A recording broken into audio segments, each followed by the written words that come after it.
9 mars ngriuni për vendin tuaj.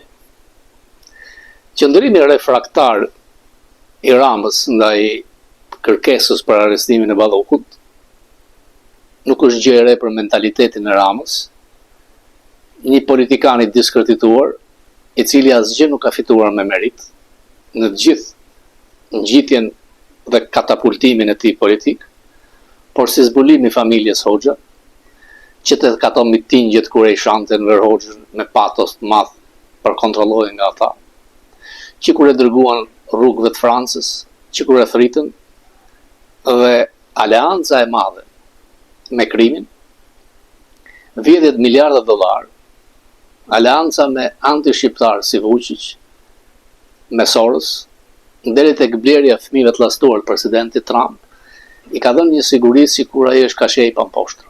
Nuk është. Çdo analist logjik e shikon në fytyrën e tij frikën, panikun. Mandat arresti është për Ramën. Janë 16.000 faqe të dërguar nga Spaku tek parlamenti i Zeqineve dhe Talan Ballave, por çdo gjë fillon me ligjin e mbrapsht. Sepse në qoftë se ligji të jep mundësi që ti me voton për të hequr imunitetin ajo, maggioranca nuk voton kurrë kundër vetes saj. Sepse burgosja e Lubis do të sjellë burgosën e dy lindave tjera, lindës Akshit, lindës Surelit, për mund të shkojnë tek vllai i tij. Janë miliona, $100 miliona transfer të hapi bank. Me $100 miliona me call center. Dhe në radarët amerikanë kanë rënë që në vitin 2018-2019 me administratën e re, hetimet janë hapur përsëri. SPAK ka dy mënyra. Të nxjerrë leaking, si që ndodhi ato javët e para nga mrekullitë e dosjes, ose të kërkoj mandat arresti për familjarët e Ramës të cilët nuk kanë imunitet. Simple, thjesht. SPAK mund të nisë me hetimet tek ABI Bank transfertet. Pse u largua nga bordi? Pse hyrin në bord? Këta takuan kur erdhën këtu mbas fitores madhe, kush ishin personat shqiptar-amerikanë që shtruan drejka darka. Investimet dhe oligarkëve të Ramës në Amerikë janë investimet të Ramës dhe të bashkëshortës tij. Pa folur pastaj për lidhjet me Sinaloën, pa folur për dosjen e Ganegall, pa folur me prekjen tek gjyqi që do të nisë sepse investigimet janë thella për Sorosin. Nuk mund të jesh kundër gjithë perëndimit. Natyrisht ai e kuptoi që Spiropali e ka shitur të amerikanët. Por ajo tha që di dhe gjermanisht. Dhe gjermanët, ju duhet të themi thank you 100 herë, Merz është haptas. Kur amerikanët përmes dhomës tregtisë, që nuk ka si të dalë kundër politikës të madhe amerikane, thotë jo për portën e Durrësit, dhe ti vazhdon, sepse kërkon të çosh ujë tek oligarkët rusë, të kërcënosh me planin së që është Kina, të edhesh ide për viktimizime se gjoja do të bombartojnë ty, ti ke 99.99% të përbashkëta me ajatollahët dhe sistemin e Iranit. Nuk them se në Shqipëri është diktaturë e tillë si në Iran, për mentaliteti. Rama është kthyer në një ajatollah. Kur guxon të kundërshtojë edhe një organ që kontrollohet nga amerikanët, në mos qoftë i çmendur, është narcisist, jeton në babull, në realitetin e krijuar nga ai. Si parti e kanë këtë që nga Hoxha. Edhe Ali ai që e dorëzoi me jo pa vrasje masive, sepse dhurar ka pasur në kufi, thoshte edhe barë do ham dhe gjak do të erdhin. Për realizëm kur, nuk do të lejojmë kur një parti të ballit. një parti të legalitetit, sa ta quan dhe armiq. Por e dim se si përfundoi, dhe mos kishte ndodhur në 97 do të diste në burg, bashkë me nanën. Hijet e krimit 97-s janë ato që kthyen dhe mbajnë Ramën. Natyrisht që kur është një krizë ndërkombëtare, siç është lufta e Iranit, vëmendja bie ndaj Ballkanit në Shqipërisë. Si gazetari i atachuar të Departamenti Amerikan i Shtetit tek zyrat qendrat e medias huaj, sa herë që kam pyetur zyrën e shtypit, për çdo problem Shqipërinë kanë përgjigjur këtë radhë, thonë referoheni ambasadës në Tiranë, pra është ulur niveli. Dhe shpresoj se ambasada duhet dalë me një deklaratë ndaj këtij veprimi të Ramës. Në qoftë se do të kem ndonjë gjë të re nga departamenti, unë do t'ja përcjell.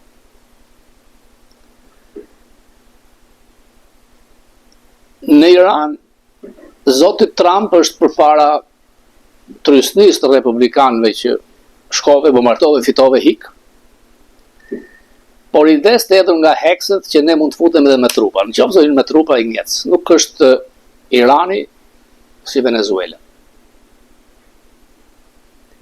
Një vend me 93 milion banor, të paktën 20 milion ka besnik të teokratëve, mollave, që do donin të bëheshin martirë. Të luftonin, sepse Amerika shikohet nga iranianët si aleat i djallit të Izraelit, pra të masën që janë të indoktrinuar. Trump ka bërë një gaf, si thot media këtu, tek ceremonia e pritjes së 6 trupave të vrarë amerikan, ka dalë ka pozuar me një kapele bejsbolli $50, ofenduese. Çka detyroi Fox News të kalojë në një gaf tjetër, sepse përdori pamjet e Marsit, ku Trump është me palto dhe me kapele, duke i shitur si pamjet të fundit. Kjo e kthyen bumerang. Në fakt, bombardimet kanë qenë masive, janë shkatruar sistemi kundërajror, aviacioni nuk funksionon, dhe Trump ka drejt kur thotë që i takon popullit iranian të marrë situatën dorë. E njëjta gjë mendoj edhe për Shqipëri. Ajatollahu i Ballkanit do t'ik në qoftë se njerëzit do të ngrihen ta heqin.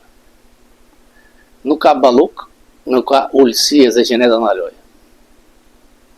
Shansi është 12 marsi.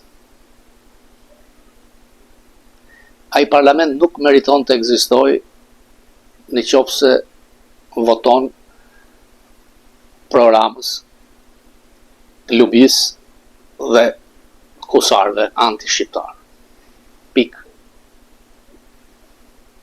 Mbështetja nuk është hapta si që ndodh me Iranin, por kur Gjermania Mercit, Gjermania forca një në Europë, haptas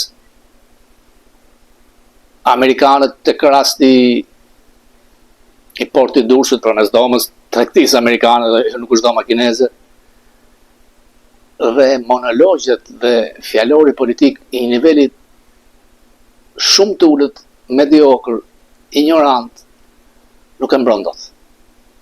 Por ai pranon që është kapur. Pse them që Rama ngjason me ajatollahët? E pat ajatollahun që vra. Jeton në bunkere. Ku jeton Rama? Pallat bunker, 8300 metra katror, obor. 776 metra themele. Një njeri jo normal.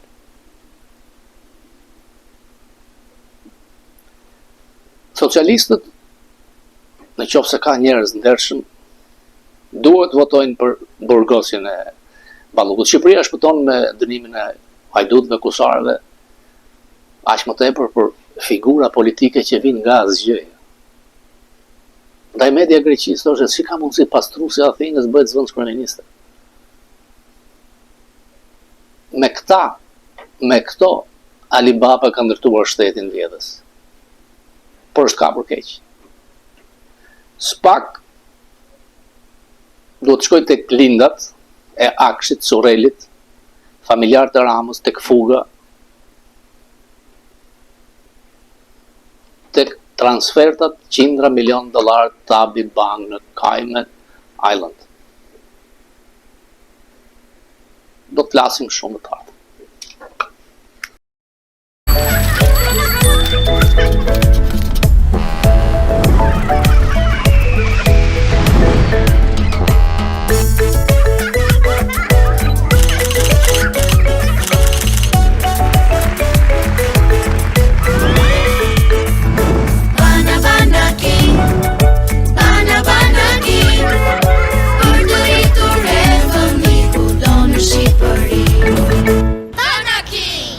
Kudo në Shqipëri.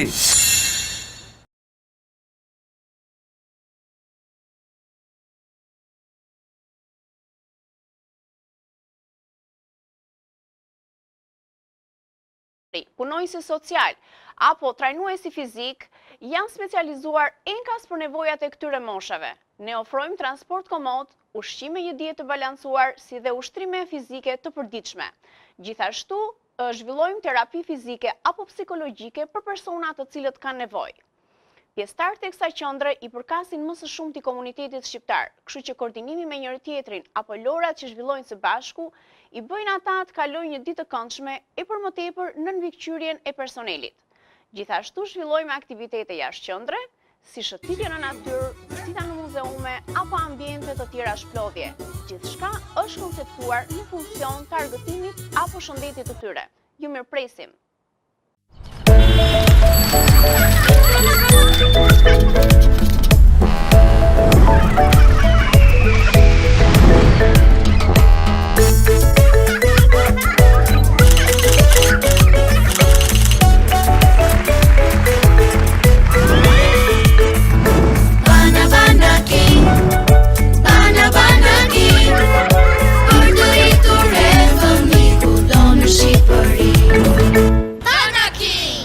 Kudo në Shqipëri.